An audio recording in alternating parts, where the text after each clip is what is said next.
Whenever I go abroad, I want to be up close and personal with my Pinoy fans, to thank them for their continued support kahit malayo sila.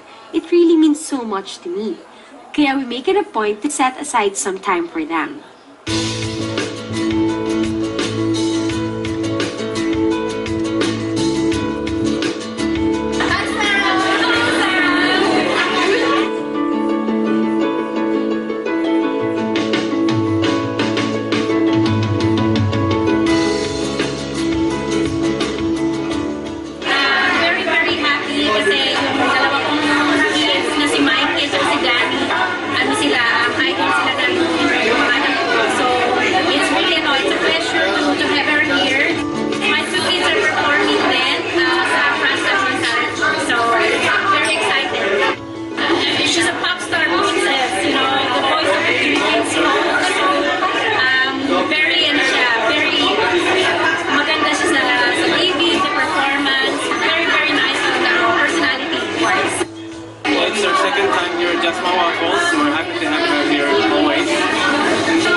From Down Under, Sydney edition.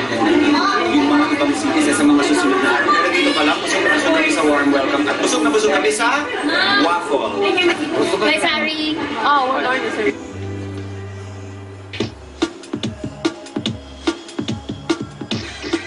May meet and greet kami kay Sarah Geronimo. Nagbenta kami ng ticket ni Sarah meet and greet. Talagang sold out the first 3 weeks. Ang dami pang nagkakabol para gusto bumili ng ticket. Talagang wala na kami maibigay kasi puno na, fully book talaga kami ngayon. Feeling ko talaga, siyempre, talagang proud na proud ako. Si Sarah Geronimo yata yan. Sikat na sikat siya.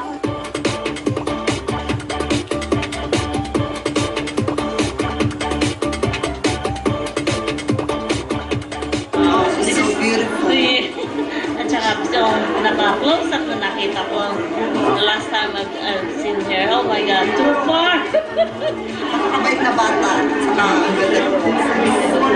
Favorite namin si Sarah G, especially my baby Ellie.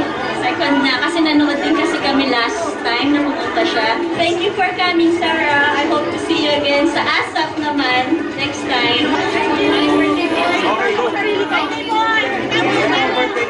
She was absolutely fantastic in dealing with her fans.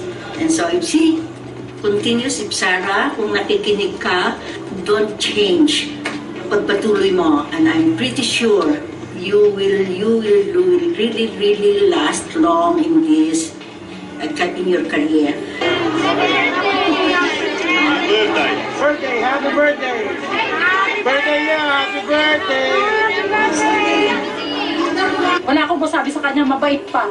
Magaling, mabait. Talagang, talagang masayang-masaya kami. Thank you, Sarah. Thank you sa pagdalaw mo. Talagang masyado kami excited sa pagdating mo. Masyado kami, talagang lahat kami dito sa Australia. Talagang talagang welcome ka namin dito.